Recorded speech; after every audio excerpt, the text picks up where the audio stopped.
Hello dear students and everyone. UP NEET 2024 का specialist vacancy round का जो process है वो ऑलरेडी स्टार्ट हो चुका है। इससे रिलेटेड एक नोटिफिकेशन और उसका वीडियो मैं अपलोड कर चुका हूं।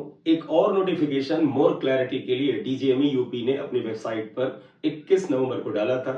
आपके सामने वो पूरा नोटिफिकेशन एक बार रख देता हूं, जिससे कि आपके मन में किसी तरह का डाउट हो कि किन किन स्टूडेंट्स को फीस पे करनी है, क्या सिक्योरिटी मनी फिर से जमा करनी पड़ेगी, फ्रेश रजिस्ट्रेशन होगा या नहीं होगा। इस तरह के जो कई क्वेश्चंस आपके दिमाग में वो दूर हो जाएंगे। उससे पहले बेटा मैं main dates and schedule of the specialist vacancy round का आपके सामने रख दूं। ऑनलाइन पंजीकरण एवं अभिलेख अपलोड करने की तिथि 22 नवंबर से 25 नवंबर है। पंजीकरण एवं धरोहर धनराशि जमा करने की तिथि यानी रजिस्ट्रेशन अमाउंट और जो आपका सिक्योरिटी अमाउंट है उसको जमा करने की तिथि जो है वो 25 नवंबर की दोपहर 2 बजे तक है। मेरिट सूची जारी करने की तिथि 25 नवंबर यानी आज ही लेटर और सुनर मेरिट सूची आ जाएगी। ऑनलाइन चॉइस फिलिंग बेटे 26 कल से स्टार्ट हो जाएगी और 26 से 28 नवंबर तक रहेगी। सीट आवंटन तथा परिणाम घोषित करने की तिथि 29 नवंबर है। 29 नवंबर को रिजल्ट आ जाएगा। आवंटन पत्र अपलोड करने तथा प्रवेश लेने की तिथि 30 नवंबर है और उसके बाद 2 दिसंबर से 5 दिसंबर के बीच 5 दिन का समय दिया गया है। इसमें जो मेन नोटिफिकेशन के पॉइंट्स थे वो मैं बता चुका हूं, लेकिन सरसरी निगाह से एक बार आपके सामने फिर रख देता हूं। ऐसे व्यक्ति जिन्होंने स्टे राउंड में पंजीकरण करा लिया है उन्हें स्पेशल स्टे राउंड में पुनः पंजीकरण कराने की आवश्यकता नहीं है। तो आपने अगर स्टे वैकेंसी राउंड में रजिस्ट्रेशन कराया था तो आपको दोबारा नहीं करना है। ऐसे अभ्यर्थी जिन्होंने स्टे वैकेंसी राउंड में पंजीकरण कराया था किंतु किन्हीं कारणों से पंजीकरण शुल्क एवं सिक्योरिटी धनराशि जमा नहीं कर सके थे, वो निर्धारित तिथि के अंतर्गत पंजीकरण शुल्क एवं सिक्योरिटी धनराशि जमा कर स्पेशल स्टे वैकेंसी राउंड में पार्टिसिपेट कर सकते हैं। स्टे वैकेंसी राउंड में अगर आपने रजिस्ट्रेशन किया था लेकिन किसी वजह से आपका रजिस्ट्रेशन अमाउंट या सिक्योरिटी अमाउंट नहीं जमा हो पाया था तो आप रजिस्ट्रेशन दोबारा नहीं करेंगे, लेकिन सिक्योरिटी अमाउंट वगैरह जमा करके आप स्पेशल स्टे वैकेंसी राउंड में पार्ट ले सकते हैं। ऐसे अभ्यर्थी जिन्हें प्रथम चक्र, द्वितीय चक्र, तृतीय चक्र एवं स्टे वैकेंसी राउंड में कोई भी सीट आवंटित नहीं हुई है वही स्पेशल स्टे वैकेंसी राउंड में पार्टिसिपेट कर सकते हैं। आपको राउंड 1 से लेके स्टे वैकेंसी राउंड तक किसी भी राउंड में आपको कोई सीट अलॉट ही नहीं हुई है, आप पार्ट ले सकते हैं स्पेशल स्टे वैकेंसी राउंड में। उक्त के अतिरिक्त समस्त अभ्यर्थी ऑनलाइन पंजीकरण शुल्क 1000 रुपए जमा कर पंजीकरण करा सकते हैं। जिन लोगों ने बेटा स्टे वैकेंसी राउंड में रजिस्ट्रेशन नहीं कराया था लेकिन वो स्पेशल स्टे वैकेंसी राउंड में रजिस्ट्रेशन कराना चाहते हैं, 1000 रुपीज का रजिस्ट्रेशन अमाउंट या काउंसलिंग फीस पे करके आप पार्टिसिपेट कर सकते हैं। स्पेशल स्टे वैकेंसी राउंड हेतु वही अभ्यर्थी होंगे जिन्हें यूपी नीट यूजी 2024 के किसी भी चक्र से कोई भी सीट आवंटित नहीं हुई है। आपको यूपी नीट के थ्रू किसी भी राउंड में कोई भी सीट आवंटित नहीं हुई है किसी भी चक्र में, तभी आप यहां पार्टिसिपेट कर सकते हैं। अगर इससे पहले के राउंड में सीट आवंटित हुई थी, आपको अलॉट हुई थी, तो नहीं कर सकते हैं। यूपी नीट यूजी के प्रथम, द्वितीय, तृतीय चक्र एवं स्टे वैकेंसी राउंड से admitted not reported after allotment and resign अभ्यर्थी स्टे वैकेंसी राउंड हेतु अर्ह नहीं है। यानी जिन लोगों ने first round, second round, third round या स्टे वैकेंसी राउंड से एडमिशन ले रखा है, अब 1 राउंड से लेके स्टे राउंड तक कोई सीट अलॉट हुई लेकिन अलॉटमेंट के बाद भी आपने वहां पर रिपोर्ट नहीं किया, एडमिशन नहीं लिया या रिजाइन कर दिया, एडमिशन लेने के बाद गए और आपने इन राउंड्स में यानी 1 राउंड से स्टे वैकेंसी राउंड तक किसी राउंड में आपको एडमिशन मिला, आपने एडमिशन लिया लेकिन उसके बाद आपने रिजाइन कर दिया, तो आप पार्टिसिपेट नहीं कर सकते हैं। ठीक है, मेन बेटा पॉइंट है। नेक्स्ट एक नोटिफिकेशन जिसमें थोड़ी सी और डिटेलिंग थी उसको यहां पर आपके सामने रखना। 21 नवंबर 2024 का ही नोटिफिकेशन है। यूपी नीट यूजी 2024 के अंतर्गत स्पेशल स्टे राउंड में प्रतिभाग करने वाले अभ्यर्थियों के लिए महत्वपूर्ण सूचना एवं निर्देश। स्पेशल स्टे वैकेंसी राउंड हेतु वही अभ्यर्थी अर्ह होंगे जिन्हें यूपी नीट यूजी 2024 के किसी भी चक्र में सीट आवंटित न हुई हो। ये आपको पहले बता चुका हूं कि स्पेशल स्टे वैकेंसी राउंड में आप तभी पार्ट करें जब आपको इससे पहले के राउंड में कोई भी सीट आवंटित न हुई हो। स्पेशल स्टे वैकेंसी राउंड हेतु नीट यूजी 2024 की ऑल इंडिया काउंसलिंग से किसी भी चक्र के माध्यम से प्रवेशित अभ्यर्थी अर्ह नहीं होंगे।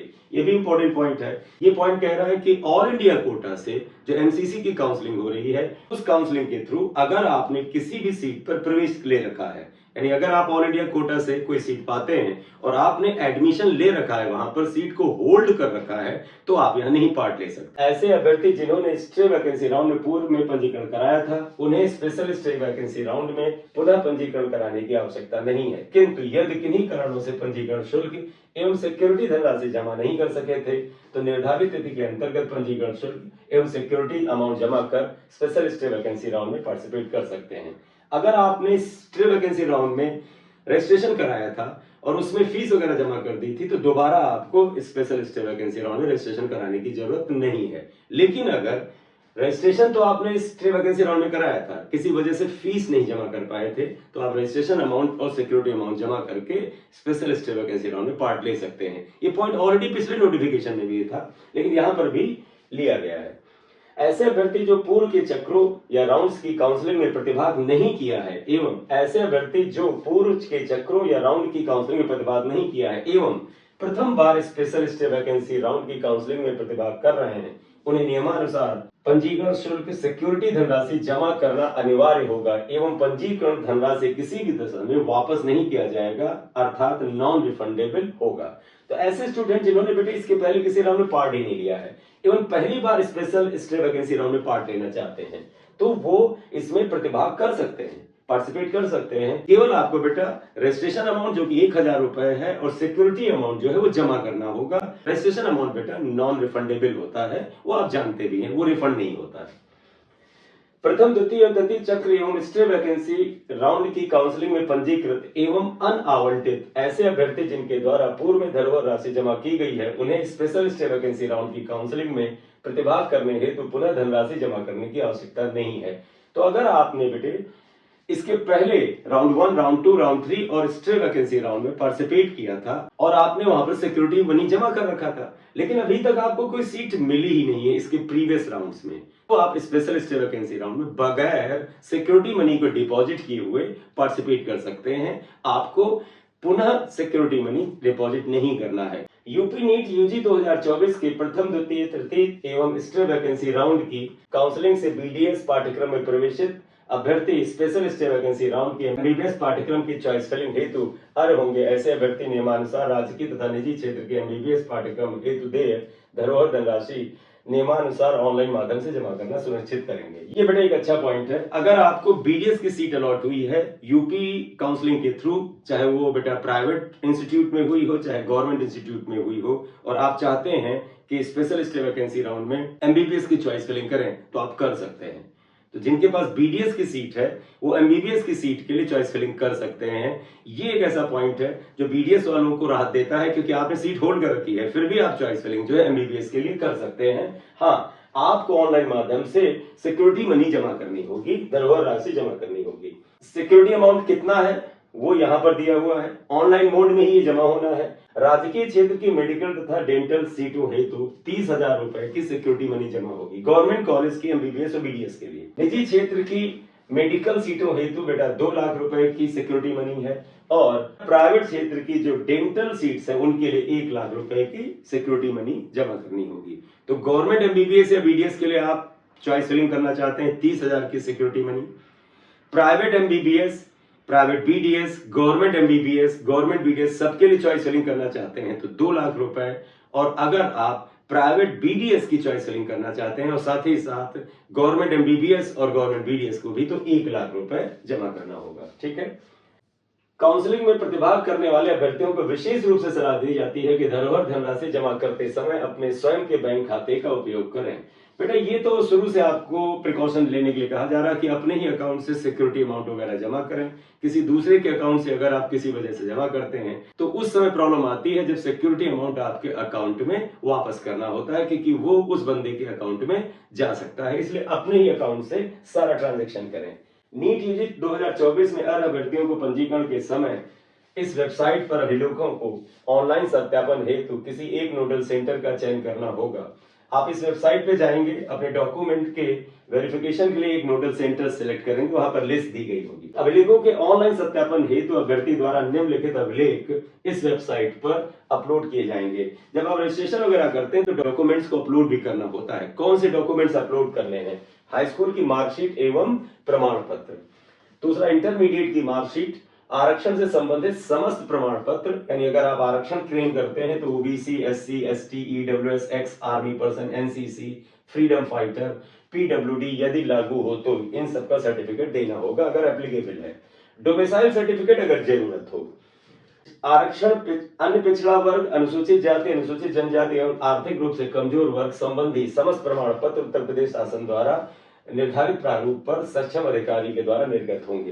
यदि आपको पता है ओबीसी, एससी, एसटी एवं ईडब्ल्यूएस के सर्टिफिकेट यूपी गवर्नमेंट के जो रिकॉग्नाइज्ड अधिकारी हैं, विभाग है, वहीं से बना होना चाहिए, उसी फॉर्मेट में बना होना चाहिए। उत्तर प्रदेश के अन्य पिछड़ा वर्ग एवं आर्थिक रूप से कमजोर वर्ग ईडब्ल्यूएस के आरक्षण प्रमाण पत्र 1 अप्रैल 2024 है उसके पश्चात के ही होंगे। ईडब्ल्यूएस का सर्टिफिकेट 1 अप्रैल 2024 से पहले का अगर है तो आपको रिन्यूअल कराना पड़ेगा, उसके बाद का या 1 अप्रैल 2024 का बना होना चाहिए। अनुसूचित जाति जनजाति श्रेणी के अभ्यर्थियों को सलाह दी जाती है कि वो आरक्षण संबंधी प्रमाण पत्र उत्तर प्रदेश शासन द्वारा अद्यतन प्रारूप पर निर्गत करा लें, जिससे कि प्रमाण पत्र का ऑनलाइन सत्यापन सुविधाजनक रूप से हो सके।